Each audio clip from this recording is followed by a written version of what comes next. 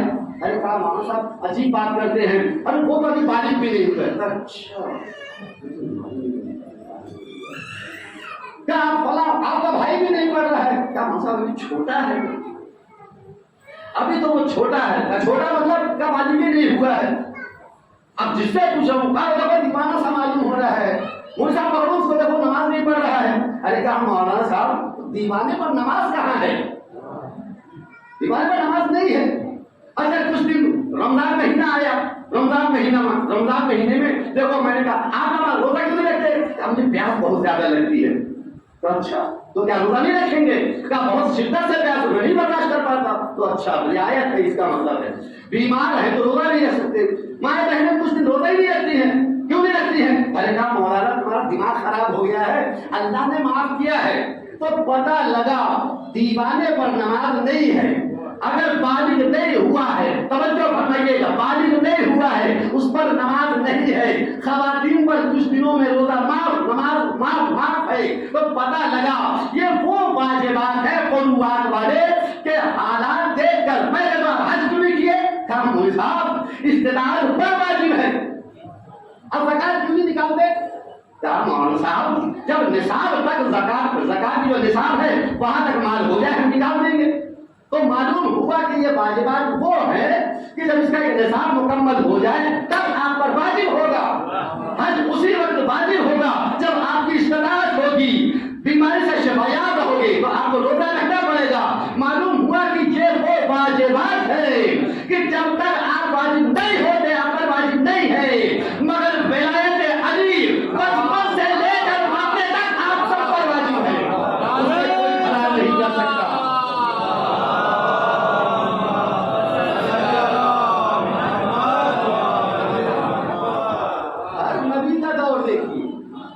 ہر نبی کا دور دیکھیے آپ. جناب آدم نے کون سا دین لائے تھے؟ کوئی اور دین تھا، یہی دین تھا، لیکن وہ ادھورا رہا کہ کامل رہا؟ بتائیے. شعیب نبی نے جو دین لائے تھے وہ یہی تھا کہ کوئی اور تھا؟ ارے کام مولانا یہی دین تھا. کہ وہ بھی نامکمل تھا، وہ بھی ادھورا تھا. جناب موسیٰ جو دین لائے وہ کون سا تھا؟ اب وہ تو اللہ سے جا کر بات بھی کرتے تھے، کوہ طور پر جا کر بات کرتے تھے. کیا وہ دین کامل ہو گیا کہ نہیں ہوا؟ وہ بھی ادھورا تھا. کیوں ادھورا تھا؟ توجہ فرمائیے گا. آپ ابراہیم کو دیکھیں، جتنی محنت کی زمین پہ بٹھا کر آگ میں پھینکے گئے، لیکن اس کے باوجود بھی ان کا دین کامل ہوا نہیں ہوا، وہ بھی ادھورا رہا. ہارون کا وہ بھی ادھورا رہا. اب جتنے نبی دیکھتے چلے جائیں گے. عیسیٰ کو دیکھیے گا، ان کا دین کامل ہوا نہیں ہوا. کون سا دین تھا؟ یہی دین تھا لیکن کامل نہیں ہوا. یحییٰ کا ذکر کریے گا، ان کا دین کون سا تھا؟ یہی دین تھا لیکن دین کامل ہوا نہیں ہوا. ارے آپ سارے نبیوں کی فہرست دیکھ ڈالیے گا، جو سارے نبیوں کا سردار تھا کیا اس کا دین کامل ہوا؟ اس کا دین بھی کامل ہوا تھا. توجہ فرمائیے گا. عزیزان گرامی ایک لمحہ ایسا آیا تھا کہ اللہ نے بالکل سخت لہجے میں گفتگو کی تھی. یا ایھا الرسول بلغ ما انزل الیک من ربک. ایک رسول جب پہنچا دے تو کامل، نہیں تو سب بیکار ہو جائے گا. تو پتہ لگا یہ لہجہ سارے نبیوں کو چھوڑ کر آخری نبی اب اس کے بعد بھیجنا نہیں ہے. تم نے اگر یہ نہیں بھیجا تو ساری محنتیں تمہاری حقارت ہو جائے گی. لیکن اس کے باوجود بھی کہا، اس کا مطلب یہ تحقیق ہر نبی کے دور میں تھی. واللہ یعصمک سے من الناس، کہ ہم لوگوں کے شر سے بچائیں گے. پتہ لگا کہ ہر نبی کے دور میں مصیبت ضرور نہیں ہوگی، لیکن آخری نبی کو چیلنج کر کے کہہ دیا کہ اگر تم نے یہ حکم نہ پہنچایا تو تمہاری ساری رسالت بیکار ہو جائے گی. لیکن یاد رکھنا کہ میں لوگوں کے شر سے تمہیں بچاؤں گا. تب جا کے انہوں نے پہنچایا ہے. اور جیسے ہی پہنچایا، جیسے ہی دونوں ہاتھوں پر بلند کر کے نہیں بلکہ جناب حنفیہ سے کسی نے کہا کہ آپ کو بنی ہاشم کے گھرانے سے ہے، کہ اس میں کوئی شک؟ سوچتا ہوں تھوڑی سی زور آزمائی ہو جائے تاکہ اندازہ تو لگے. کہ کتنی قدرت ہے آپ کے ہاتھوں میں. دیکھو خون خرابہ کرنے سے بہتر ہے، جیسے بچے آپ دیکھو گے نا اسکولوں میں پڑھتے ہیں، مدرسوں میں پڑھتے ہیں، کچھ نہیں تو زور آزمائی کرنے کے لیے پنجے جڑانے لگتے ہیں، ایک دوسرے کو اٹھانے لگتے ہیں، لیکن ہاتھا پائی نہیں کرتے ہیں. بہت کے کشتی کھیل لیں گے. لیکن اب اسی طریقے سے جناب حنفیہ نے بھی کہا کہ اگر طاقت بھی آزمانا ہے تو خود خرابہ کرنے سے بہتر ہے آپ مجھے اٹھا کر بتا دیں، میں آپ کو اٹھا کے بتا دیتا ہوں، سمجھ میں آ جائے گا. جناب حنفیہ نے دوسری بھی اٹھا دیا اس کو. مجھے تو ایسا لگتا ہے کہ پہلے موقع دیا ہے، اس لیے کہ بنی ہاشم کے گھرانے کے بچے جو بھی ہیں یہ پہل نہیں کرتے. کب پہلے آپ کو پہلے آپ آزما کے دیکھ لو جی. اب اس نے جانے کتنی زور آزمائی کی مجھے نہیں معلوم، لیکن جناب حنفیہ نے دو ہی انگلی میں اٹھا لیا. یہ حیران ہو گیا کہ یہ کیا ہوا، آپ دو ہی انگلی میں اٹھا لیا مجھے. ارے کہا یہ تو میرا بچپنا ہے، اور یہ میری طاقت دیکھ رہے ہو، میرے باپ کی طاقت کو دیکھ لو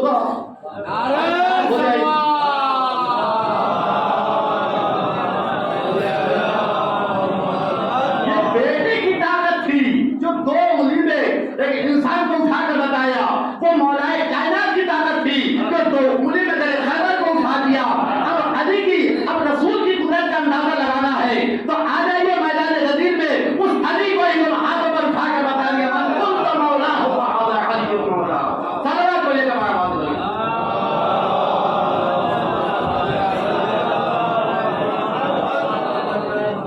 عزیزان محترم بہت زیادہ وقت نہیں لینا ہے، لیکن میرے بتانے کا مطلب نعمت کا مطلب یہ ہوا کہ ہر ایک سے سوال ہوگا، مرنے کے بعد ہر ایک سے نعمت کا سوال ہوگا.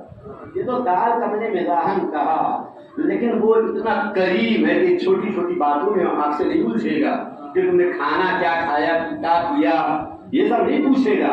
اس نے جو کہا ہے کہ میں نعمت کا سوال کروں گا، جس نعمت کو تمام کیا میدان غدیر میں، اس نعمت کے بارے میں سوال کرے گا کہ بلائے علی لے کر آئے ہو کہ نہیں آئے ہو. اگر بلائے علی لے کر آئے ہو تو کامیاب ہو، بلائے علی نہیں لائے ہو تو کامیاب نہیں ہو. جیسے ہی رسول اسلام نے کہا من کنت مولا ہو فہذا علی المولا، اب ادھر آدم کا دین بھی تھا، وہ بھی کامل ہو گیا، موسیٰ کا دین بھی کامل ہو گیا، ابراہیم کا دین بھی کامل ہو گیا، یحییٰ کا دین بھی کامل ہو گیا، اور موسیٰ اور عیسیٰ کا دین بھی کامل ہو گیا، خود رسول اسلام کا دین بھی کامل ہو گیا.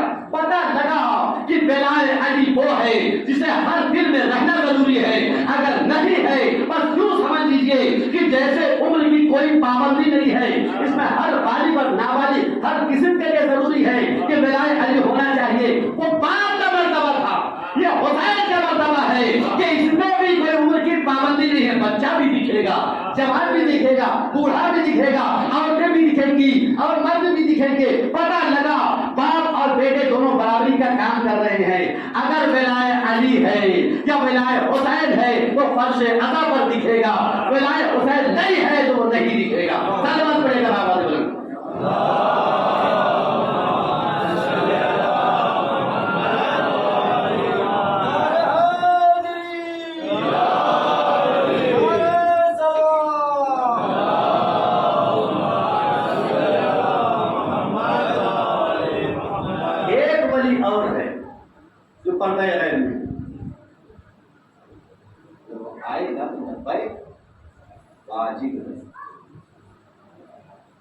لبیک واجب ہے، جائیں گے کہ نہیں جائیں گے؟ اب یہاں کیسی بات کر رہے ہیں، لیکن اتنا آسان نہیں، اتنا آسان نہیں. میدان کربلا میں امام حسین علیہ السلام نے بھی استغاثہ بلند کیا تھا. آنے کو جن جعفر جن بھی آیا، لیکن حسین کا جلدی نکل جاؤ، اس لیے کہ انسان کا انسان سے مقابلہ ہے، جن کا انسان سے نہیں. میں نہیں پسند کرتا ہے، عدل کے خلاف ہے. تم چلے جاؤ جلدی، جتنی جلدی ہو نکل جاؤ، سرحد ضرور کر جاؤ، کیونکہ اگر میرے استغاثے کی آواز آپ کے کان میں پہنچ گئی تو آپ پر لبیک واجب ہوگا، مدد کرنا واجب ہوگا. تو چلے گئے ہوتے ہوئے، اس لیے سارے منظر دکھا چکے تھے. ساری داستان آپ نے سنی ہے، اسے حفظ کرتے ہوئے صرف یہ سنیے گا کہ حسین نے جیسے ہی استغاثہ بلند کی میں نے کہا نا کہ 12واں بھی آئے گا، آخری ولی جو پردے میں وہ آئے گا، ہمارا لبیک کہنا لازم ہے۔ ادھر میدان قتال میں حسین ہے، ایک خشی کے عالم میں پڑا ہے، ایک گہوارے میں ہے، ایک گہوارے میں جیسے ہی استغاثہ بلند ہوا اصغر نے اپنے کو گہوارے سے گرایا۔ اصغر بالغ تھے لیکن نہیں، آواز استغاثہ اتنی دردناک تھی کہ اصغر نے بتایا امام وقت جب بھی مدد کے لیے پکارے اتنی ہی بے چینی کے ساتھ حاضر ہونے کی سعادت حاصل کرنا چاہیے۔ عزیزان گرامی، آخر کار 2-3 سوال تھا، اسی پہ آپ کی زحمت کو تمام میں کہوں گا یا مولا یہ مجھے بتائیے گا کہ آپ کو اصغر کو لے ہی جانا تھا، اتنا آخر میں کیوں لے کر گئے؟ پہلے لے کر چلے گئے ہو جو جتنا چھوٹا ہوگا وہ برداشت اتنی کم ہوگی۔ اگر ہم ہوتے تو ہم کہتے کہ مولا پہلے اصغر کو پیش کر دینا تھا، بعد میں آپ کے جو ناصر تھے ان کو بھیج دیتے، اس کے بعد گھر سے گھر کے ہر فرد کو بھیجتے، اون کو بھیجتے، محمد کو بھیجتے، قاسم کو بھیجتے، اکبر کو بھیجتے، نادان کچھ نہیں۔ اس لیے کہ جتنی دیر ہوگی پیاس بڑھتی چلی جائے گی۔ مولا کیا حال ہوگا اصغر کا؟ کہا کہ ہاں میں سمجھ رہا ہوں، لیکن توجہ دے ذرا کہ اگر اسی اصغر کو دیکھیے، امام حسین کی نظر کتنی دور تک تھی، کتنی دور تک تھی کہ اگر میں اصغر کو پہلے بھیج دیتا تو سچ بتا کہ میں اکبر و عباس کو روک پاتا، میں یہ ناممکن تھا۔ اس لیے میں نے سب کو بھیج دیا، میں برداشت کر لوں گا اکبر، اے عباس میں سہ برداشت کر لوں گا، لیکن تم نہیں برداشت کر سکتے۔ کیوں؟ اس لیے کہ جیسے ہی جب قاسم نے سنا تھا کہ بیٹا شہادت نامے میں تو اصغر کا بھی نام ہے، جیسے ہی سنا تو فوراً کیا کہا تھا؟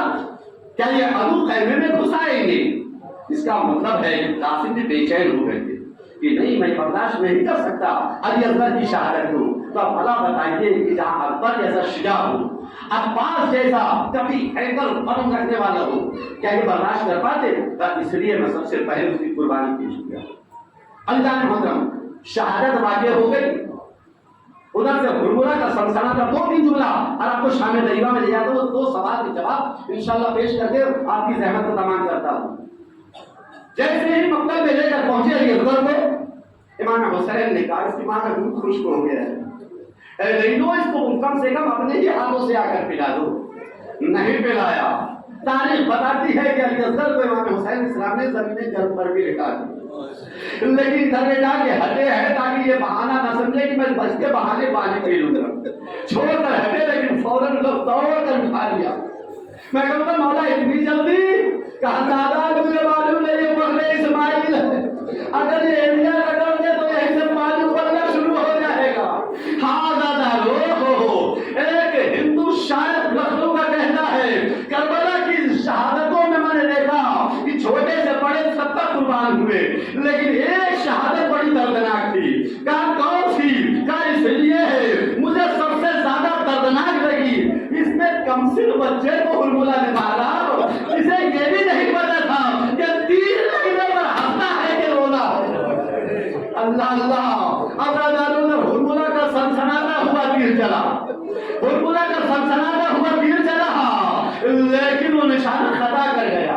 ادھر میرے ساتھ دیکھ رہا ہے، ایک نشانہ اس کا خطا ہوا، دوسرا خطا ہوا، تیسرا خطا ہوا۔ ارے گھبرا کر کہتے ہوئے ہرملہ کیا دیکھ رہا ہوں، مجھے تو اس روئے زمین پر تو جیسا بھی انداز نہیں نظر آ رہا۔ کہا ضرور میرے قریبا اگر دیکھنے سے میں تیر چلاتا ہوں، ارے خیر کا بردہ ہلتا ہے، میرا تیر خطا کر جاتا ہے۔ ازاداروں کربلا کے بہتر شہیدوں کو کوئی ایک دشمن نہیں شہید کر سکا، ارے مل کر حملہ کیے، یہاں تک کہ شہزادے علی اصغر کو بھی اکیلے ہرملہ نہیں مار سکا۔ 2 نامی کلام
پھوپھی اماں نے کہا بیٹا بولو. کہا اے میری اچھی پھوپھی اماں یہ بتاؤ میرا بابا امام وقت تھا کیا اس میں کوئی شک نہیں؟ کیا پھر یہ بتاؤ کہ بھیا اصغر کے لیے پانی کیوں مانگا تھا؟ کہا نہیں اس لیے مانگا تھا تاکہ حجت تمام کر لے کل روز محشر یہ نہ کہہ سکے لانا سے کہ اللہ پیاسا تھا تو نہیں معلوم پانی مانگ لیتے تو ہم دے دیتے اس لیے حجت تمام کر دی. کہا یہ وہ بھی اماں بس میں بھی آپ سے عرض کرتی ہوں اسی بات کی بیٹی میں بھی ہوں. اے اماں اے وہ بھی اماں وہ دیکھو شملے پانی پلا رہا ہے. اے وہ بھی اماں مجھے اجازت دو میں جانتی ہوں نہیں دے گا مگر مار جان حجت کو تمام کر دوں. اللہ تعالیٰ سائے ہم نے لو کر اجازت دے دی. ارے سکینہ گرم زمین پر دوڑتی جا رہی ہے کہ شاید مجھے پانی دے دے شاید مجھے پانی دے دے. لہروں کو ملاتا چلا جا رہا. ارے بھگ کر